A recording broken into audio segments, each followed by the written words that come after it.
Local body ಎಲೆಕ್ಷನ್ಗೆ ಸಂಬಂಧಪಟ್ಟಂಗೆ ತಾಲೂಕ್ ಪಂಚಾಯತಿ ಜಿಲ್ಲಾ ಪಂಚಾಯತಿ ಎಲೆಕ್ಷನ್ ಮಾಡಲಿಲ್ಲ ಅಂತಂದ್ರೆ ಕೋರ್ಟ್ಗೆ ಹೋಗೋಕ್ಕೆ ಆಯೋಗ ನಿರ್ಧಾರ ಮಾಡಿದೆ ಅನ್ನೋ ಥರದ ಮಾತುಗಳಿದೆ.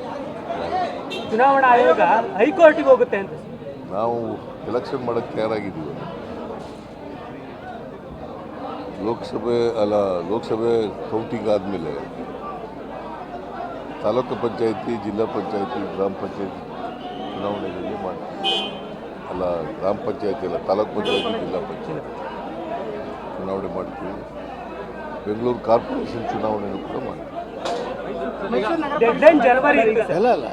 ಜನವರಿ ಡೆಡ್ಲೈನ್ ಇತ್ತು, ಅದರೊಳಗಡೆ ಕ್ಷೇತ್ರ ಪುನರ್ವಿಂಗಡಣೆ ಆ ಥರದ್ದೆಲ್ಲ ಮುಗಿಸ್ಕೋಬೇಕಿತ್ತು ಅಂತ ಗೈಡ್ಲೈನ್ಗಳಿತ್ತು. ಈಗ ನಾವು ಅಡ್ವೊಕೇಟ್ ಜನರ ಜೊತೆ ಚರ್ಚೆ ಮಾಡ್ತೀವಿ. ಅವರು ಕಾನೂನು ಪ್ರಕಾರ ಏನು ಮಾಡಬೇಕು ಅಂತ ಹೇಳ್ತಾರೆ ಹಂಗೆ ಮಾಡ್ತೀವಿ.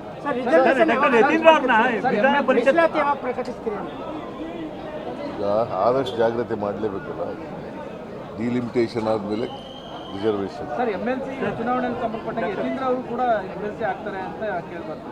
ಈ ಬಾರಿ MLC ಆಗ್ತಾರೆ ಯತೀಂದ್ರ ಅವ್ರನ್ನ MLC ಮಾಡಬೇಕು ಅಂತ ಹೇಳಿ ಸರ್ ಒತ್ತಡ ಬರ್ತಿದೆ ಅಂತ. ಹೈಕಮಾಂಡ್ನವರೇ ಅದು ಅವ್ರಿಗೆ ಮಾಡ್ತೀವಿ, ಮುಂದೆ MLC ಮಾಡ್ತೀವಿ ಅಂತ ಹೇಳಿದ್ರು. ಏನು ಮಾಡ್ತಾರೆ ಅಂತ ಗೊತ್ತಿಲ್ಲ. ಕಳೆದ ಬಾರಿ ಅವರು ಶಾಸಕರಾಗಿದ್ದಂಥವ್ರು ಹೈಕಮಾಂಡ್ ಹೇಳಿದ ತಕ್ಷಣ ಆ ಸ್ಥಾನವನ್ನು ಬಿಟ್ಕೊಟ್ಟಿದ್ದಾರೆ, ಅದನ್ನು ಪರಿಗಣಿಸ್ಬೇಕಂತ ಹೈಕಮಾಂಡ್ ಅಂತೇಳಿ ಒತ್ತಾಯ. ಹೌದಪ್ಪ, ನಾನು ಅದನ್ನೇ ಹೇಳ್ತಾ ಇರೋದು.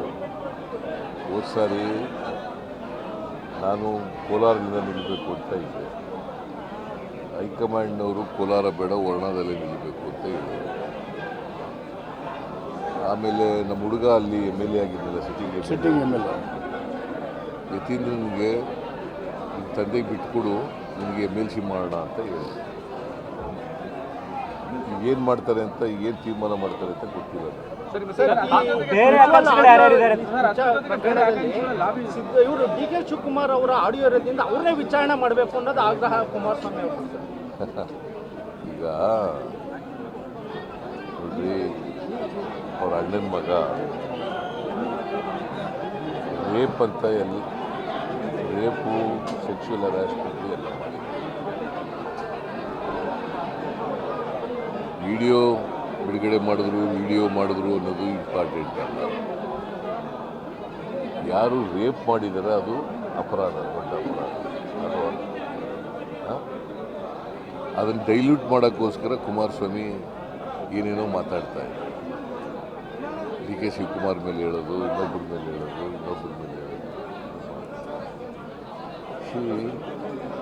ಅವರು ಈ ನೆಲದ ಕಾನೂನಿಗೆ ಗೌರವ ಕೊಡಬೇಕು. ಅವ್ರ ಅಣ್ಣನ ಮಗ ತಪ್ಪು ಮಾಡಿದ್ದಾನೆ, ಆರೋಪ ಮಾಡಿದ್ದಾನೆ. ಅದು ನನ್ನ ಅಣ್ಣನ ಮಗ ಅಪರಾಧಿಯಲ್ಲ, ಆರೋಪಿ ಅಷ್ಟೇ ಅಂತ ಹೇಳೋದು. ನಾನು ಆರೋಪಿ ಅಂತ ಹೇಳ್ತೀನಿ. ಸಬ್ಜೆಕ್ಟು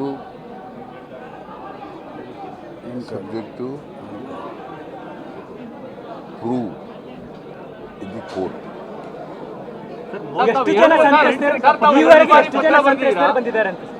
ಈವರೆಗೆ ಎಷ್ಟು ಜನ ಸಂತ್ರಸ್ತರು ದೂರು ದಾಖಲಿಸ್ತಾರೆ ಆ ಥರದ ಮಾಹಿತಿ ನಿಮಗೆ ಗೊತ್ತಿಲ್ವಾ? ಸರ್ಕಾರಕ್ಕೆ ಮಾಹಿತಿ ಅಂತಂದ್ರೆ SIT ಗಿರೋ ಮಾಹಿತಿ. SIT ಮಾಡಿದ್ದೀವಿ. ಮೋದಿ ಅವರಿಗೆ 2 ಸಲ ಪತ್ರ ಬರೆದಿದ್ದೀರಾ, ಏನೋ ರೆಸ್ಪಾನ್ಸ್ ಬಂದಿದೆಯಾ ಆ ಕಡೆಯಿಂದ ಅಂತ? ಪ್ರಧಾನಿ ಅವರಿಗೆ ಇವತ್ತಿನವರಿಗೆ ಅವ್ರ ರೆಸ್ಪಾನ್ಸ್ ಬಂದಿಲ್ಲ. PM ಆಫೀಸ್ ಬೇಗ ರಿಪ್ಲೈ ಬರ್ತದೆ ಅಂತ ಸಾಕಷ್ಟು ಜನ ಹೇಳ್ತಾರೆ. PM ಆಫೀಸ್ ಏನೇ ಬರೆದ್ರು ವಾಪಸ್ ಬೇಗ ರಿಪ್ಲೈ ಕೊಡ್ತಾರೆ. ಅದು ನಂಬ್ಕೊಂಡಿರೋದೇ ನಿಮ್ಮ ತಪ್ಪು. ಜನ ಹೇಳ್ತಾರೆ ಆ ಥರ. ಜನ ಹೇಳೋದನ್ನೇ ನಂಬ್ಕೊಂಡಿದ್ದೀರಲ್ಲ ನೀವು, ಅದು ನಿಮ್ಮ ತಪ್ಪು. ಸ್ಟೂಡೆಂಟ್ಸ್ಗಳಿಗೆಲ್ಲ ರಿಪ್ಲೈ ಮಾಡಿ ಅನೇಕ ಪತ್ರಗಳಿಗೆ ನನ್ನ ಪತ್ರಗಳಿಗೆ ಉತ್ತರ ಕೊಟ್ಟಿಲ್ಲ. ಅಲ್ಲ, ಸೆಲೆಕ್ಟಿವ್ ಇದಾರ ಅಂತ ಸೆಲೆಕ್ಟಿವ್ ಇದಾರ ಅವರು ಅಂದ್ರೆ ಮೋದಿ ಅವರು ಅಂತ. ಸೆಲೆಕ್ಟಿವ್ ಅಂತ ಹೇಳಕ್ ಹೋಗಲ್ಲ, ಬಟ್ ನನ್ನ ಪತ್ರಕ್ಕಂತೂ ಉತ್ತರ ಕೊಟ್ಟಿಲ್ಲ. ಈ ಪತ್ರಕ್ಕೆ ಉತ್ತರ ಸಿಗುತ್ತೆ ನಿರೀಕ್ಷೆ ಇದೆ ಸರ್, ಮಾಡ್ಬೋದು ಸರ್. ಈಗ ಎಲೆಕ್ಟೆಡ್ ಗೌರ್ಮೆಂಟು ಪ್ರೈಮ್ ಮಿನಿಸ್ಟರ್ಗೆ ಪತ್ರ ಬರೆದಾಗ, ಒಬ್ಬ ಮುಖ್ಯಮಂತ್ರಿ ಪತ್ರ ಬರೆದಾಗ ಸ್ವಾಭಾವಿಕವಾಗಿ ಉತ್ತರ ಕೊಡ್ತಾರೆ ಅಂತ ನಂಬಿಕೆ ಇದೆ, ವಿಶ್ವಾಸ ಇದೆ. ಅವರು ಈ ಮೊದಲನೇ ಪತ್ರಕ್ಕೆ ಉತ್ತರ ಕೊಟ್ಟಿಲ್ಲ, ಎರಡನೇ ಪತ್ರಕ್ಕೆ ಉತ್ತರ ಕೊಡ್ತಾರಾ ಇಲ್ವ ಅಂತ ನೋಡೋಣ. ರಾಹುಲ್ ಗಾಂಧಿ ಅವರು ಟ್ವೀಟ್ ಮಾಡಿದ್ದಾರೆ, ನಮ್ಮ ಪತ್ರವನ್ನು ಹಾಕ್ಬಿಟ್ಟು ಇದಕ್ಕೆ ಉತ್ತರ ಕೊಡಿ ಅಂತ ಕೇಳಿದ್ದಾರೆ ರಾಹುಲ್ ಗಾಂಧಿ ಅವರು ಸಹ. ಈಗ ಉತ್ತರ ಕೊಡಬೇಕಲ್ವಾ? ಈಗ ಡಿಪ್ಲೊಮ್ಯಾಟಿಕ್ ಪಾಸ್ಪೋರ್ಟನ್ನು ರದ್ದು ಮಾಡಿ ಅಂತ ಬರೆದಿದ್ದೀನಿ. ಮೊದಲನೇ ಪತ್ರ ಉತ್ತರ ಇಲ್ಲ, ಎರಡನೇ ಪತ್ರಕ್ಕೆ ಉತ್ತರ ಕೊಡಬೇಕಲ್ಲ. ಉದ್ದೇಶಪೂರ್ವಕ ಕೊಡ್ತಾ ಇಲ್ವಾ ಅಂತ ಎಲೆಕ್ಷನ್ ರಿಸಲ್ಟ್ ನನಗೆ ಗೊತ್ತಿಲ್ಲ, ಅವ್ರನ್ನೇ ಕೇಳಿ. ರಿಸಲ್ಟ್ ಇದೆಯಲ್ಲ ಎಲೆಕ್ಷನ್ ರಿಸಲ್ಟ್ಗೋಸ್ಕರ ಡಿಲೇ ಮಾಡ್ತಿದ್ದಾರೆ ಅಂತ ಅನ್ಸುತ್ತಾ ಸರ್ ನಿಮಗೆ? ಎಲೆಕ್ಷನ್ ರಿಸಲ್ಟ್ಗೋಸ್ಕರ ಈ ಒಟ್ಟು ಪ್ರೊಲಾಂಗ್ ಆಗ್ತಿದೆಯಾ ಅಂತ ಸರ್? ನೀವು ಸೆಂಟ್ರಲ್ ಅವ್ರನ್ನ ಯಾರು ಕೇಳಿ, ಬಿಜೆಪಿ ಅವರು ಉತ್ತರ ಕೊಡ್ತಾ ಇಲ್ವಲ್ಲ ಸರ್ ಅವರು. ಅದಕ್ಕೆ ಸರ್ ಈಗ ಸರ್ ದೇವೇಗೌಡರು ಅವ್ರನ್ನ ಕುಟುಂಬದಿಂದ ಭಾಳ ಮಾತಾಡ್ತಾರಲ್ಲಪ್ಪ. ಈಗ ಈಗ ಪ್ರಹ್ಲಾದ್ ಜೋಶಿ ಇದ್ದಾರೆ, ಅವ್ರನ್ನ ಕೇಳಿ. ಕೇಳೋಣ ಸರ್, ಸಿಕ್ಕಾಗಿ ಮೈಸೂರು ಕಡೆ ಬಂದ್ರೆ ನಾವಂತೂ ಕೇಳ್ತೀವಿ.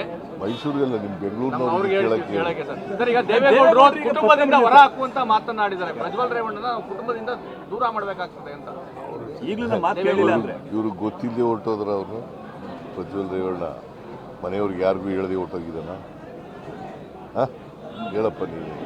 ಅವ್ರದ್ದು ಸ್ಪಷ್ಟಪಡಿಸೋದು ನಮ್ಮ ಸಂಪರ್ಕದಲ್ಲಿಲ್ಲ, ಯಾರ ಸಂಪರ್ಕದಲ್ಲೂ ಇಲ್ಲ ಅಂತ. ಕುಮಾರಸ್ವಾಮಿ ಅಂತೂ ನಮ್ಮ ಮುಂಚೆ ಅಂತ ಅವ್ರು ನಮ್ಮ ಸಂಪರ್ಕದಲ್ಲಿ ಇರಲಿಲ್ಲ, ಸಂಸದನಾಗಿದ್ದಲ್ಲೂ ಇರಲಿಲ್ಲ.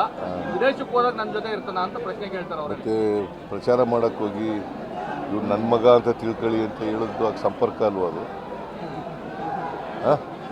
ಪ್ರಚಾರಕ್ಕೆ ಹೋಗಿ ರೇವಣ್ಣನ ಮಗನಲ್ಲ ಇವ ನನ್ನ ಮಗ ಅಂತ ತಿಳ್ಕೊಳ್ಳಿ ಅಂತ ಹೇಳೋದು ಸಂಪರ್ಕ ಅಲ್ವ? ಅಂದ್ರೆ ಎಲ್ಲ ಗೊತ್ತಿದ್ದು ಸುಳ್ಳು ಹೇಳ್ತಿದ್ದಾರೆ ಸರ್. ಇದುವರೆಗಿನ SIT ನಿಮ್ಗೇನು ಅನ್ಸುತ್ತೆ ಹೇಳಪ್ಪ? ನೀವು ಬರೆಯೋದಿಲ್ಲ, ಅದೇ ಬಂದಿರೋದು ತಾಪತ್ರ. ಇದು ಕೂಡ ಹಳ್ಳ ಹಿಡಿತೆ ಅಂತ ಕುಮಾರಸ್ವಾಮಿ ಅವರು ಹೇಳೋದು ಸರ್. ಯಾವುದು ತಾತ್ವಿಕ ಅಂತ್ಯಕ್ಕೆ ಹೋಗಿಲ್ಲ ಅಂತ. ಈಗ ನಾವು got all the confidence in SIT. Kumaraswamy ಕಾಲದಲ್ಲಿ ಗೊತ್ತಿಲ್ಲ ನನಗೆ, ನಾವು ಒಂದು ಕೊಟ್ಟೇ ಇಲ್ಲ ಅಂದ್ರು ಸರ್ ಅವರು. SIT ನಾವು ಒಂದು ಕೊಟ್ಟಿಲ್ಲ ನನ್ನ ಕಾಲದಲ್ಲಿ ಅಂತ. ಅಂದರೆ ನಾವು ಕೊಡಬಾರ್ದಾಗಿತ್ತು. ಅವ್ರು ಹೇಳಿದ್ದಾರೆ SIT ಯಾವುದು ನನ್ನ ಕಾಲದಲ್ಲಿ ಒಂದು ಕೊಟ್ಟಿಲ್ಲ ನಾನು. ಅನೇಕ SITಗಳಾಗಿದ್ದಾವೆ. ಕುಮಾರಸ್ವಾಮಿ ಕಾಲದಲ್ಲಿ ನನಗೆ ಗೊತ್ತಿಲ್ಲ. ಈಗ ವಿಚಾರಣೆ ಮಾಡಬೇಕು, ವಿಚಾರ ಮಾಡಿಲ್ಲ. SIT ಮಾಡೋದು ಯಾಕಪ್ಪ ಅಂತಂದರೆ ವಿಶೇಷ ತನಿಖಾ ತಂಡ ರಚನೆ ಮಾಡೋದು. ತನಿಖೆ ಪೊಲೀಸ್ನವ್ರು ಅದೇ ಪೊಲೀಸ್ನವ್ರು ಮಾಡ್ತಾರೆ. ಇದಕ್ಕೆ ಕಾನ್ಸಂಟ್ರೇಟ್ ಮಾಡಲಿಕ್ಕೋಸ್ಕರ ವಿಶೇಷ ತನಿಖಾ ತಂಡ ಮಾಡಿ. ಸರಿ, ಕಾವೇರಿ ನದಿ ಮಲಿನ ಆಗ್ತಾ ಇದೆ ಅಂತೇಳಿ ಮಂಡ್ಯ ಜಿಲ್ಲಾಡಳಿತ ಒಂದು ಪತ್ರನ ಬರೆದಿದೆ. ಕಾವೇರಿ ನದಿ ಮಲಿನ ಆಗ್ತಾ ಇದೆ ಅಂತೇಳಿ ಫ್ಯಾಕ್ಟ್ರಿಗಳಿಂದ ನೀರು ಬಿಡೋದು, ಕೆಮಿಕಲ್ ನೀರು ಬಿಡುವಂಥದ್ದು ಅಂಥವ್ರದ ಕ್ರಮಕ್ಕೆ ನಾವು ನದಿಗಳು ಎಲ್ಲ ಕಡೆ ಕೈಗಾರಿಕೆಗಳು ಬಂದಿರೋದ್ರಿಂದ ಕೆಲವು ಕಡೆ ಕೈಗಾರಿಕೆಯಿಂದ ನೀರು ಬರ್ತದಲ್ಲ, ಅದು ಮಲಿನ ಆಗೋ ಸಾಧ್ಯತೆ ಇದೆ.